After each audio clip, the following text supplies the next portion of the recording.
So every year I have this dilemma where I want to be here for Elul, and then I get really, really, really busy. And Rabbi Rossman heard me. We spoke at the women's seminary earlier this morning.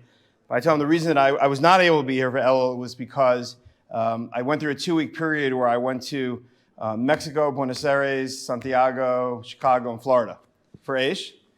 And I wish I could take all of you with me. I really do. First of all, I tell them about how great you're doing, how great the yeshiva is doing, and all the amazing things about here. But I just want to give you just a little taste of what that's like, and then maybe we'll end up with a little Torah at the end. But just to tell you what's going on around the world. You know, I went down to Buenos Aires, and I would say half the Jewish population in Latin America is in Argentina. And there are two brothers named Federico and Mariano Wheel, who are amazing, amazing Balei Tshuva.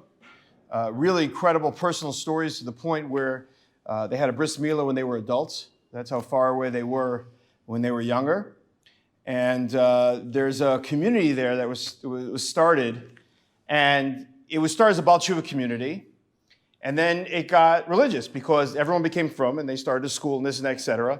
So the rabbi there, Rabbi Oppenheimer, who is pretty much the chief Ashkenazic rabbi of Buenos Aires, decided, okay, now it's time to go to the next community. And so they went to this community, Federico and Mariano, the brothers, and it's called Belgrano. And there's about 70,000 Jews there, and no Yiddishkeit, no shuls, no nothing.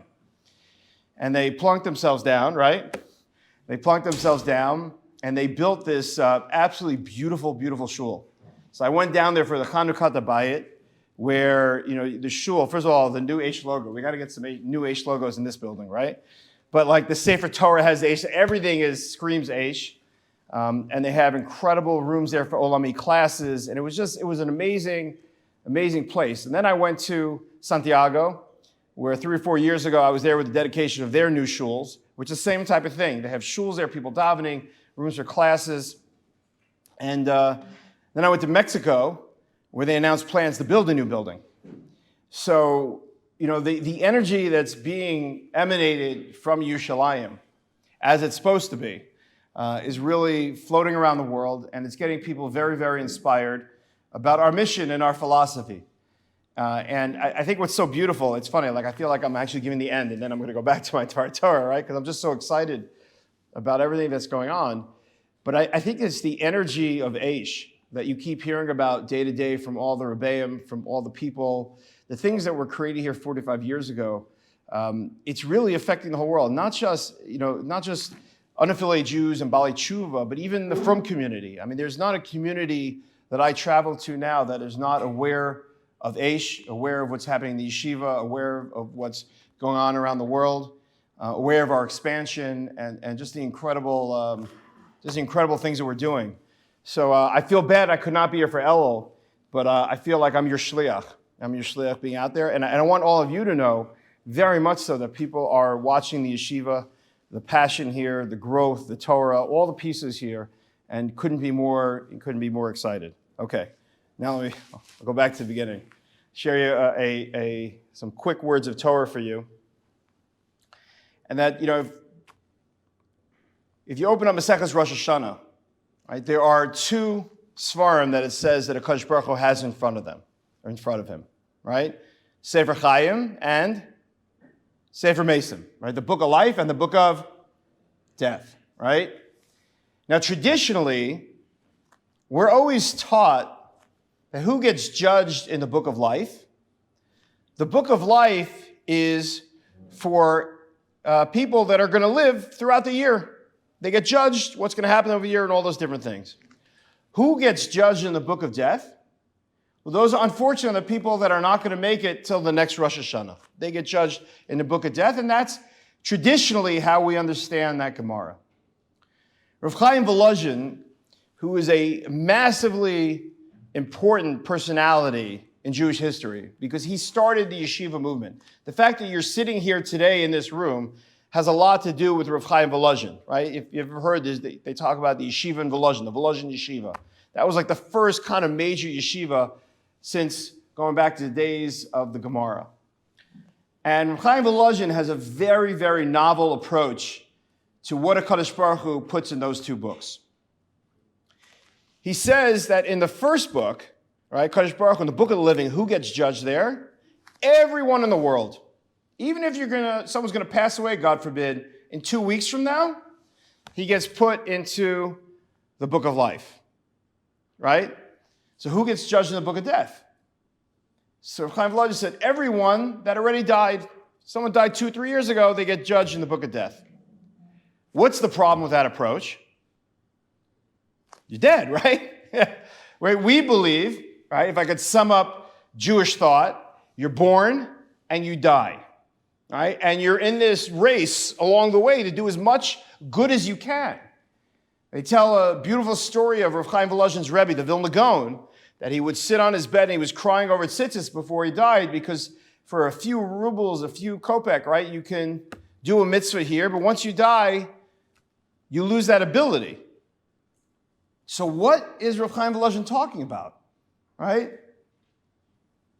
So in this world, and then we're going to give 2 proofs, hopefully, to what he said, because it's important whenever you say some beautiful words, you have to be able to back it up with sources. Maybe we'll give a source of Torah Sheba'al Peh and Torah Shebiksav, the written Torah and the oral Torah. So when you're in this world, you affect many people around you, right? And in a yeshiva, you know this better than anyone, right? Guys that have been here a couple of years say, oh, when I first walked into yeshiva, you see that guy over there? He's the guy that put his arm around me. He's the guy that sat and learned Aleph Beis with me. He's the guy that on my first Shabbos showed me what to do. That guy had a big, big impact on my life. Well, even after someone leaves this world, the impact that you started keeps going. On Rosh Hashanah, we sat and we talked about Avram, Yitzchak, and Yaakov, right? And every morning, afternoon, and evening, we talk about Avram, Yitzchak, and Yaakov. They started something very powerful. And it's continuing today. We're walking in their footsteps. And Rav Chaim Volozhin says you keep getting credit for the things you started even when you're no longer in this world. And of course, the opposite's true also. If you do something terrible and it has broad consequences, it continues. So let's see if we can give a couple proofs to that, and then we'll get back to this thesis. The first proof in Torah Sheba'al Peh, in the oral Torah, is it says in Pirkei Avos that if you don't want to sin, you have to know before whom you give din. What does din mean? Judgment. V'cheshbon. Accounting. Any accounting majors here? Anyone spend any time? No one? It's like a Jewish room. Just like, no. Okay. Business majors? Okay, there we got a couple now, right? What comes first?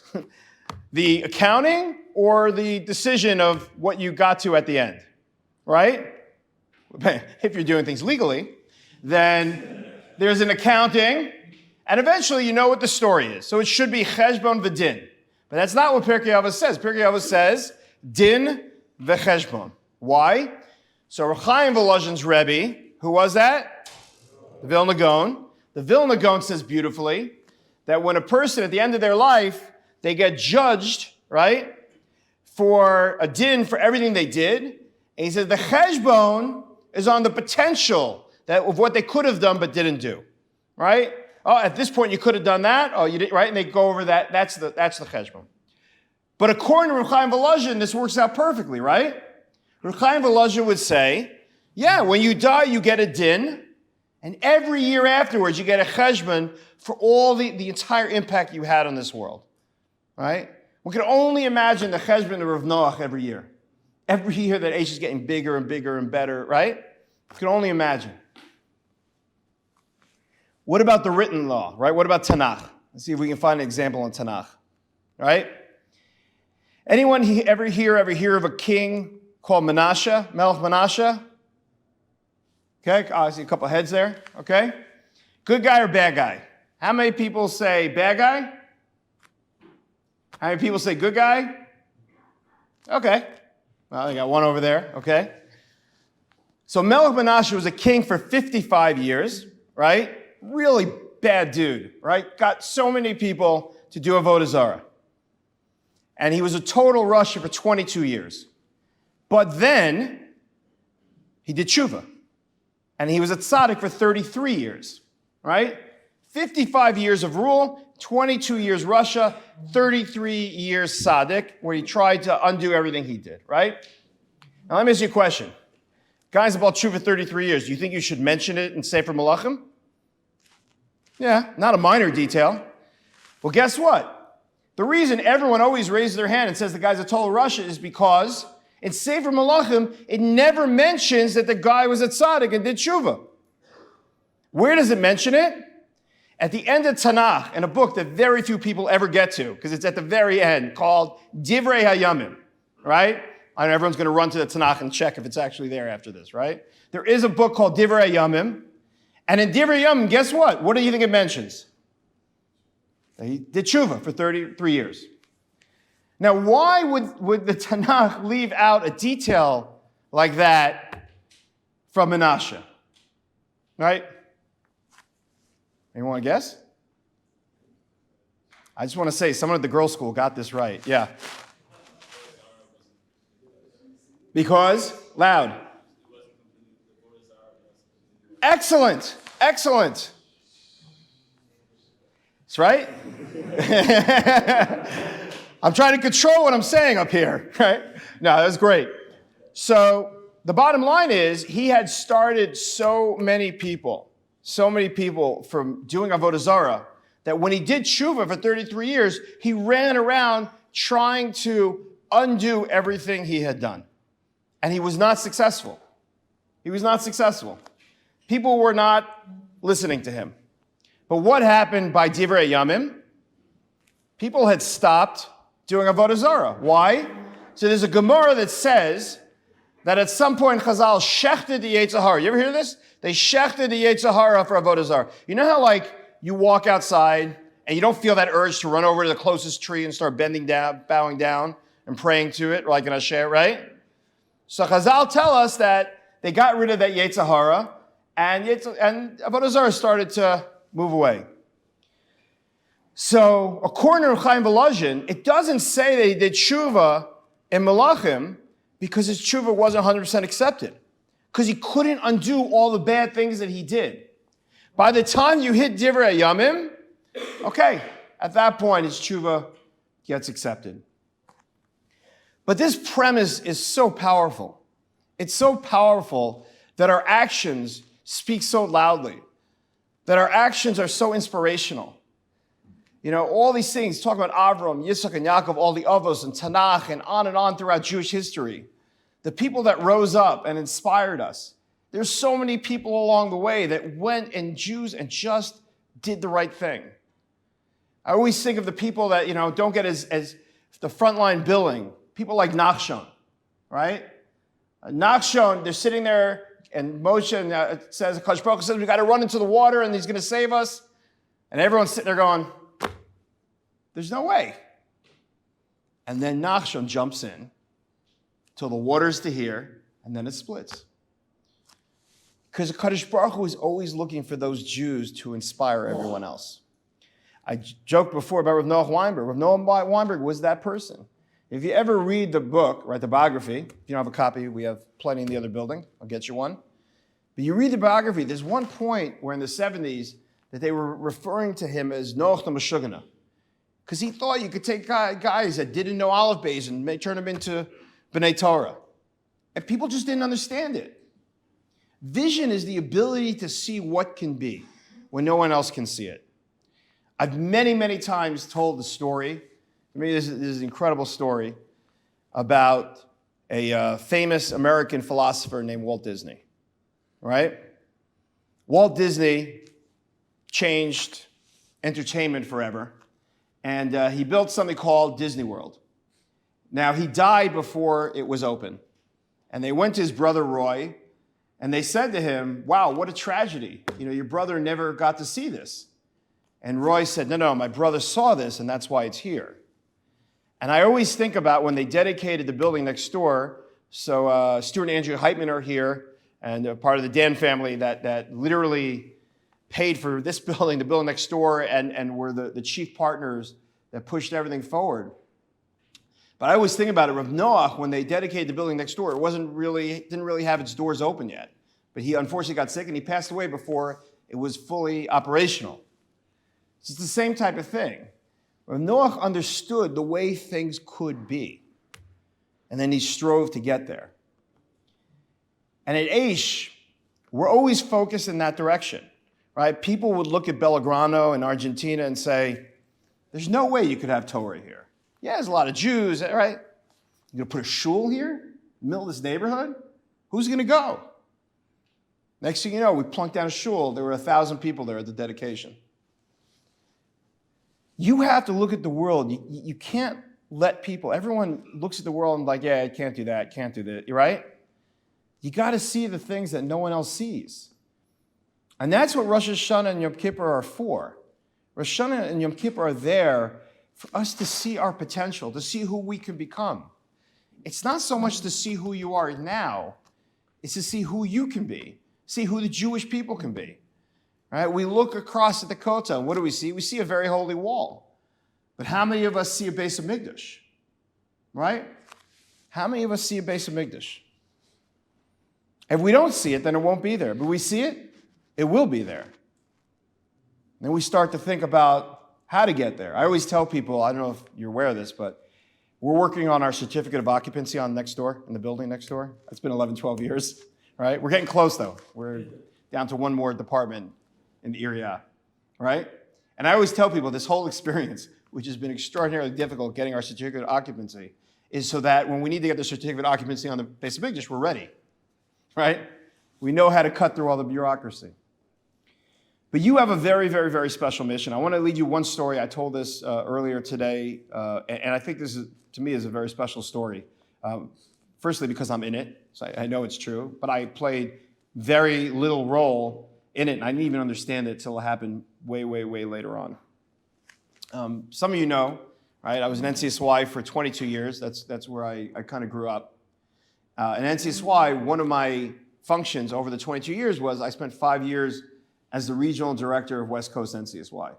So West Coast NCSY goes San Diego up to Vancouver, Calgary, Edmonton, out to El Paso, Texas. It's like the whole left side of North America, right? It's big, big, big territory. So we used to run these big Shabbatons twice a year called regional conventions. And we had the biggest in the country. We would have 650 kids there. And they were the biggest at that time in the country. And what we would do is we'd go like an hour south of LA. So we go to like someplace like Costa Mesa, like one of these really nice places where we get a big hotel. And we'd spend Shabbos there. We'd run a regional convention there. So we go down there for one of these things. And, you know, of course, we book up 97% of the room. The last 3% rooms, they put a wedding party in. I don't know if they realized what was going on in the rest of the hotel. But anyway, the wedding party is there. It turns out, unfortunately, it's an intermarriage. That's, you know, it was very ironic. But they're there, the wedding party's there, and we're there in a hotel. So on Friday, a guy walks up to me, and he says, are you Rabbi Burg? Yeah, head of NCSY, yeah. He said, I'm here for Shabbos. I'm actually part of the wedding party. Do you mind if I join you for Friday night dinner? Now, this happened all the time, right? We'd take over a hotel at, you know, sometimes we'd be at a hotel at the airport and we'd get like a stewardess coming over to someone like, I'm Jewish, you mind, you know, no problem. So he comes, he joins us Friday night. And at the end of the night, he says, do you mind if I come for lunch tomorrow? No problem, come for lunch tomorrow, comes for lunch tomorrow. And then that's pretty much it, right? Anyway, fast forward a couple of years. So in my role then at NCSY, when I was the international director, I used to go to Israel. And like in 4 days, I do like 30 yeshivas and seminaries. And I would just go place to place to place and pitch all the students there that they should come and join NCSY as advisors and volunteers for us. So I happened to be going to Or Sameach. There was a program there called Dera. And I was there speaking. And I walk out, and a guy walks up to me in a beard and a hat. And he says, Rabbi Burg, do you remember me? Right? Now, I used to get this all the time at NCSY. And I would always be like, yes. And I never knew who anyone was, right? But you know, so I was like, yeah, you look familiar. You know, she says, I was that guy, Costa Mesa. I'm like, oh, you know, I kind of remembered someone coming up to me. He said, let me tell you the rest of the story. So he tells me that, you know, he had gone to college he had a bunch of friends, a Hebron college. And this one friend was getting married, and it was an intermarriage that was in the hotel. And he was debating, he was coming like a little bit more religious. And, but, you know, he figured he'd get together with his friends. So they made up to meet up in San Francisco. It's like 7-8 hours north of Costa Mesa. They'll get a car, they'll drive down, it'll be like old times, it'll be great. He says, it's the biggest disaster, right? He's trying to keep kosher. They're making fun of it. It's just everything is going wrong. He's totally burnt out. He's like done. They get into the hotel. Friday night, they rented a boat. They're all supposed to go on this boat. And he throws up his hands. He's like, God, I'm done. I'm done. I can't. He goes, and I see a bunch of guys with yarmulkes walk across the parking lot. And I see a bunch more kids, right? And all these Jewish kids. I'm like, what is this? Oh, this is Ansi's Shabbaton. Well, who's in charge? That guy, Rabbi Burg. Walks up to me and says, can I come for Friday night dinner? No problem. Comes for lunch. He says, I was so inspired by what Hashem had done for me that on Sunday I got on a plane, I came to Israel, and I've been here ever since learning. And this is written up in one of those Kira books and stuff. And it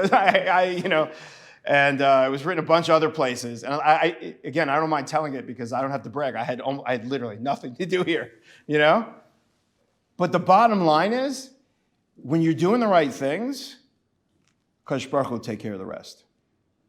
When you're doing the right things, Hashem's your partner.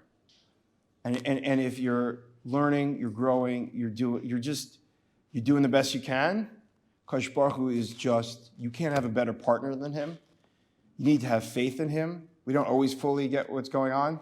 I find for myself that emunah for me is pretty good, but the bitachon part I'm always struggling with. The fact that he's my partner and the fact that he's going to have my back, you have to work at it.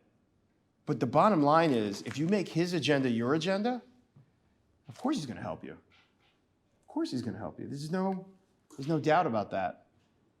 And I think that is what Rav Noach built here. I think Rav Noach built a place, and Rav Berkowitz I can't begin to tell you, I could go on for hours about how special Rosh Hashiva is and the things I've witnessed and how he's made me a better person in terms of this area. But Rav Noach understood that if I get things going, if I get things started, Kadosh Baruch Hu is going to be my partner. And here we are. Rav Noach's now been gone well over a decade, 13, 14 years. And guess what? We're getting bigger. We're getting larger. We're getting stronger. We're just as dedicated as when he was sitting here. And ultimately, it's going to be our responsibility to lift the Jewish people up. It's going to be our responsibility to bring all the Jews back. It's going to be our responsibility to bring the Jews home. And it's ultimately going to be our responsibility to build that building across the way. It's our responsibility. And by sitting here in this yeshiva, sitting here together, rededicating ourselves, following Rabbi Rossman, Rabbi Berkowitz, and all the Rebbeim here, we will absolutely, positively get it done together. Wish everyone Shana Tova, and hopefully this Yom Kippur will be an incredibly spiritually uplifting moment. And at the end, we'll peer out across the way, and we'll see some big buildings over there.